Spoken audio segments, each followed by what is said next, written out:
On January 31st, the Team Rwby project was announced by the official Rwby Twitter account. Little information had been released about the project, with only this image to go off of. As expected, many fans were excited about this news as Rwby Volume 9 had been delayed by a year and were craving news about anything Rwby related. On March 24th, more news was released and it seemed that the Rwby fandom had awakened from its slumber and was buzzing in excitement for what was to come. The project was revealed as Rwby Ice Queendom, with an anime, a visual, and staff reveal, announcing that the animation production would be done by Shaft, a company that also animated popular anime Madoka Magica. Since then, there has been mixed reactions about this announcement. While there was definitely a lot of positivity to be shared, older fans found themselves somewhat nervous about the news and what it could potentially mean for the series. A popular sentiment I've seen since the announcement is the worry of what sort of fans would start joining the fandom now that Rwby was getting a 2D animated series. It's safe to say that there's always been a strong preference for 2D animation when it comes to anime, and the fact that Rwby was 3D animated was what kept a lot of people from watching it. Now that it's more watchable and reaching out to a larger demographic, older fans have been anxious about what sort of people would be entering the community, considering the fandom's reputation already. Another point that was brought up was the fact that considering this new Rwby anime was a possibility of being someone's starting point for the series, it would be unveiling the flaws of the main series and further fueled the disappointment surrounding the show.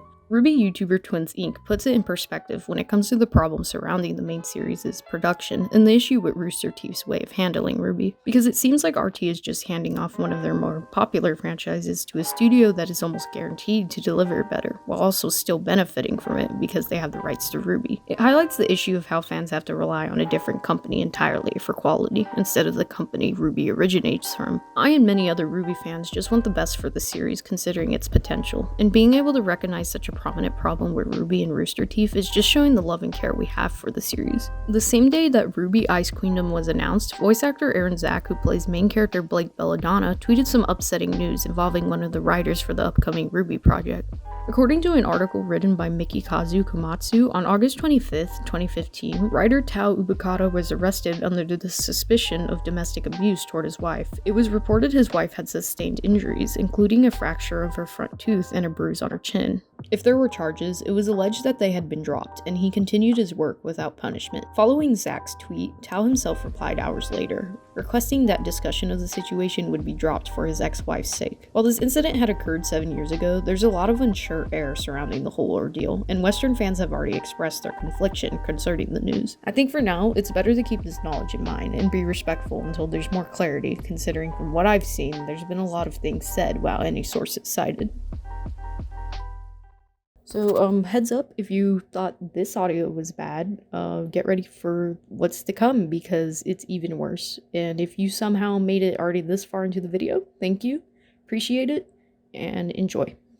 So I haven't really thought about Rwby in a while, and earlier this year I had some temptations to rewatch it, but then I never got around to it. But I think thanks to like a certain someone, I may or may have not wanted to get back into the series now due to just some like brief discussions, because honestly like being in the Rwby fandom was probably one of my best times ever. I was kind of one of the fortunate ones when it came to like not encountering toxic fans all the time. I mean, considering like what the fandom is known as. So when all this news was released, I had been posting it somewhere, and I had a friend call me about it, and he was like, God, the series, like this new series that was announced, it's either gonna reignite my love for Rwby or just make me give up on it completely. And I can't blame him for thinking that, because I think I and many other fans feel the same way about that, like, because this is new. This is definitely new. This wasn't something we expected, and we don't even know anything about it. So now I'm just sitting here waiting for this presentation. So definitely, like, other than like merch, this has definitely been like the most significant Rwby news lately, because the only thing concerning Volume 9 was that it was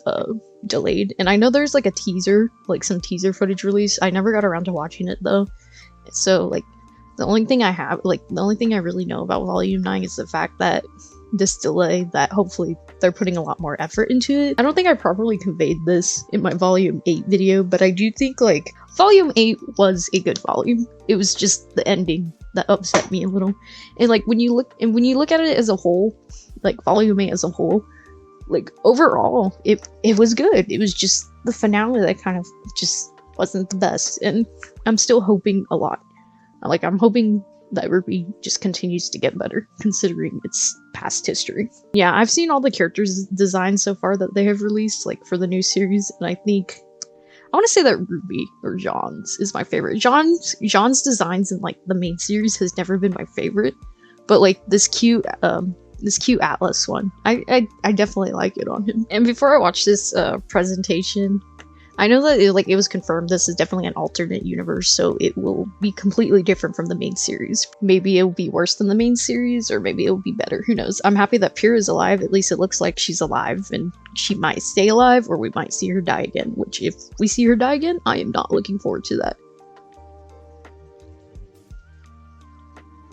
Oh, this is gonna be such a pain to like edit the audio if this ends up like flopping. I'm kind of concerned about that.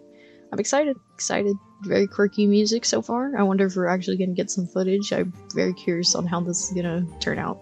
I think like every Rwby fan is right now just sitting in their chair, like their fingernails sinking into their desk and just, or their skin or whatever they're doing right now, just like screaming. I've never really watched like an English translation live stream like this. It's interesting. I am the MC for today. We'll be providing you various kinds of information on Rwby Ice Queendom. So I hope you'll enjoy the stage till the end. I will definitely will. I know these are the Japanese voice actors that did the Japanese dub for the main series, and they definitely have like a big list backing them up when it comes to their experience. So like, I trust putting the Rwby girls in their hands. I trust them. I personally have never seen the like Japanese dub for the main series, but oh my god, look at her. It's honestly so interesting that they're making her do this like snowboard aesthetic, like since you like always associate her with the scythe and, you know, Little Red Riding Hood. Seeing her be like this is interesting, and I love it. I love it for her. I think it really suits her. Oh my god, look at Weiss's design. It's insane. Like, this is definitely one of my favorites. Definitely one of my favorites up there. It's just so unique, and it almost looks nothing like her. And the sunglasses, oh my god, it's just, I love it. I love what is going to be in store for her, because obviously they have so much planned for her considering the title of the project. They did have a thing, there was a delay for the Japanese dub for Rwby. I think they stopped at volume 3 for a couple of years, and then they recently came back and they dubbed the rest of the volumes, and now there's this. And this was something like no Rwby fans have expected, so it's just very interesting. I don't like it. I generally don't like Blake's design. I just can't like it. I want to like it, but I just can't. Like, it just looks so weird compared to everyone else's. It's just, if they're going for some like sort of Catwoman thing, it's just not it. Also, she has a cat tail. I know you can't really see it here, but like the cat tail gets to me. The cat tail gets to me so much. And then Yang's, I think I really like Yang's design too. It's just like, I love seeing her in the ponytail, because like her ponytail design in like the main series has always been one of my favorites, and then seeing it here, it's just amazing. And this is before she lost her arm, so that's gonna be so weird, because we've seen, you know, Yang with her robot arm for so many volumes now, and it's just seeing her with, you know, both her regular arms again is gonna be so interesting. I mean, probably not as interesting as I'm saying, making it out to be, but that is honestly so adorable. Oh my god. I think that just added years to my life. Oh my god. Yesterday, information was disclosed, and it was announced that Rwby Ice Queendom is a completely new 2D production that is going to be created in Japan and released as a TV animation. Yeah, I'm excited. It's just so unique. I would never expect this for Rwby. Oh my god, the trailer. Oh my god, I'm not ready. I'm not mentally prepared. You know, like, I was like trying to act all cool and like, oh my god, I'm not ready for this. Oh my god. Look at them! Oh my god. They look pretty. They genuinely look so pretty. Like, all of them. Like, this is such a good, like, I think it's pretty. Oh my god. Oh my god. So this looks like volume 1 stuff. Like, I guess they're gonna go over the volume 1 stuff in this anime, it looks like. Oh, this is making me very nostalgic. Like, I started, what, Rwby in 2017, 2018, I think? And I'm getting nostalgic for this. Oh my god, this is... I'm so looking forward to this. This looks so beautiful. Look at her.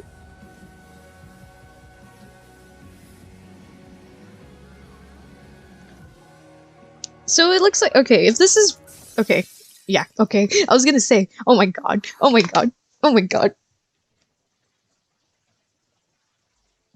That's it? Oh my god, okay. I thought they were gonna show more, but yeah, that has me excited regardless.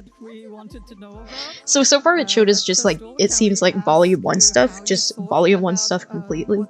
So I wondered, so I guess that's where it's gonna change, maybe towards the end of volume 1 or something? I don't know.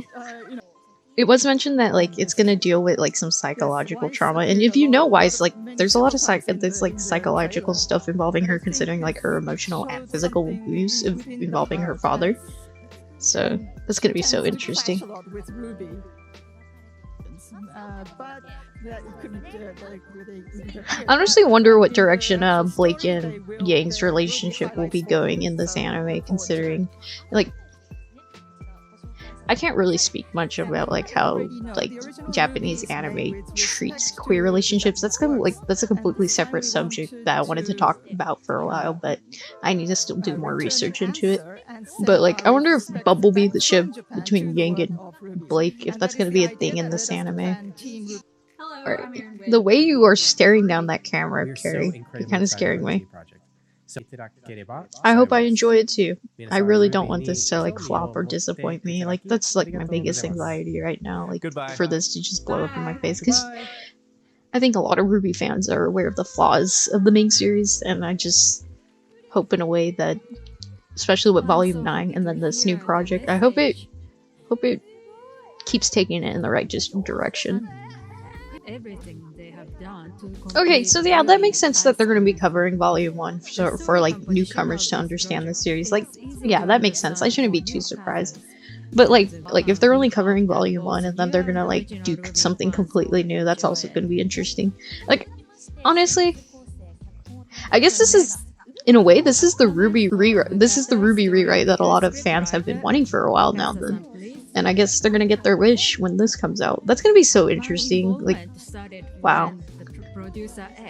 Like, the reason why a lot of people still stick to Rwby despite like the story direction, like that causes a lot of people to disagree with it, is because of the world. It's like the world building. It's a very interesting world. They have very interesting concepts, and it's just the potential of the whole series that why people continue to stick with it, because we want to see the series succeed. At least I and some other fans, like, we just want to see the series succeed, and that's why we get so upset and critique the series a lot, because I know, like, of course, fans won't ever, like, you know, they won't get their way 100%, but, like, I think it's just, like, the potential of Rwby is what is the reason why it gets criticized a lot, because there's a lot of ways you can deliver the series, and currently the way they're going about it's very messy.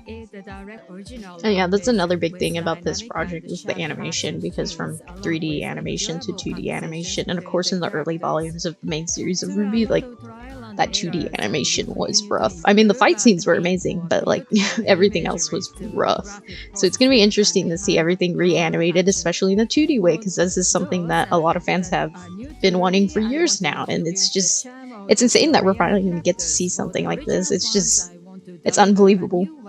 I brought this up kind of randomly. I don't think I really brought it up to friends directly, but I kind of just said it out in the open on Discord, on a channel that I'm sure about like majority of people didn't look at, but I had said it's just like insane how like a company that originated from Texas, and like Rwby basically, I think it originated from Texas from what I can recall. At least Rooster Teeth did. That's the point I'm trying to get. It's like something like that used to be like a shabby, just basically YouTube animation, like from what, 2012 or something, like from Texas, has made it this far. Like, it's a worldwide thing, and now it's getting its own like full-fledged 2D animated series that's done professionally in Japan, and that journey, it's just amazing.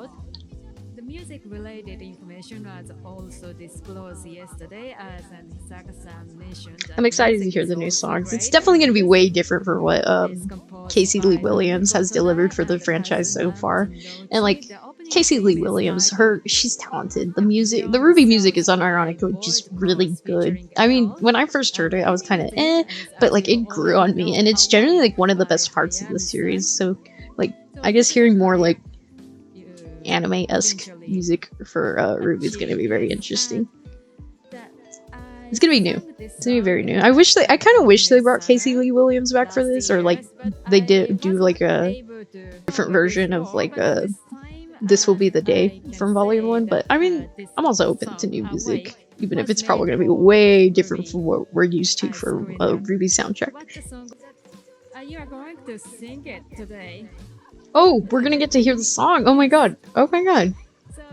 I might have to cut this out of my video because I may or may not get copyright strike. I don't know. I'm gonna cut it. I'm gonna cut it out of my video, but I'll make a note in the video of like how I liked it and whatnot.